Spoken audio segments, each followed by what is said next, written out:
అందరికీ జై భీములు. నేను ఆత్మకూరు మండలం, నా తోద్దుర్తి విలేజు.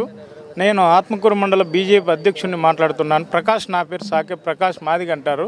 కాకపోతే నేను ఒక సబ్జెక్టుతో మా అన్న చనిపోయినప్పుడు శ్మశాన వాటికలో దహనం చేసేయాలంటే ఒక కంప చెట్లు ఎక్కువ భారీగా మాన్లయ్యి నిర్మాణం లేక దాంట్లో నడవడానికి ఇబ్బంది పడి జనాలు 2023 సంబంధించిన అప్పటి నుంచి నేను మన కలెక్టర్ ఆఫీస్లో స్పందనలో ఇచ్చి అర్జీలు ఎంఆర్ఓకి, ఆర్డీఓ గారికి మొత్తం అందరికీ అర్జీలు ఇచ్చుకుంటూనే ఎన్ఆర్జీఎస్, డిఆర్డిఏ వాళ్ళందరికీ ఇచ్చుకుంటూ పోయినా కూడా ఏ ఒక్కరు, ఏ ఆఫీసరు, ఏ ప్రభుత్వ ఉద్యోగి పని చేయలేకపోయినారు. ఒక శ్మశాన వాటిక తోపుదుర్తిలో మరమ్మతులు ఎమ్మెల్యే అయితేనేమి, వైఎస్ఆర్ ప్రభుత్వమే, టీడీపీ ప్రభుత్వం అయితేనేమి, ఏ గవర్నమెంట్ వచ్చినా కానీ ఇంతవరకు చేసిన పాపాన్ని పోలేదు.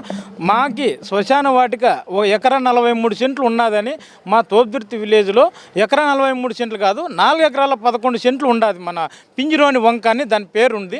ఆ పింజిరోని వంకలో శ్మశాన వాటిక అని అంటారు. ఆ శ్మశాన వాటికలో ఒక బోరు లేదు. 2 కిలోమీటర్లు నడవడానికి కూడా ఇబ్బందిగా ఉంది. నీళ్లు లేవు.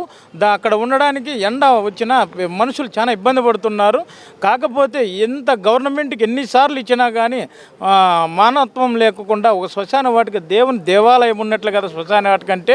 కాకపోతే దాన్ని నిర్మాణం చేయలేకపోతున్నారు. ఎనీ గవర్నమెంట్ ఎంత ఖర్చు అవుతుంది, బరెల్ గ్రౌండ్ అనేది ఒక నిర్మాణానికి చేయలేకపోతున్నారు. పాపాను పోలేదు. కాకపోతే ఇప్పటికన్నా మన కూటమి ప్రభుత్వం చేయమని నేను కలెక్టర్ గారికి, మన ఆర్డీఓ గారికి, అనంతపురం మన ఆత్మకూరు మండల ఎంఆర్ఓ తహసీల్దార్ గారికి విన్నపం చేస్తున్నాను. దయచేసి తమరు ఈ శ్మశాన వాటికలు అనంతపురం జిల్లాలో ఎక్కడెక్కడ ఉన్నాయో మరమ్మతులు చేయమని దయచేసి కోరుతున్నాను. ఇట్లు తమ జై భీమ్.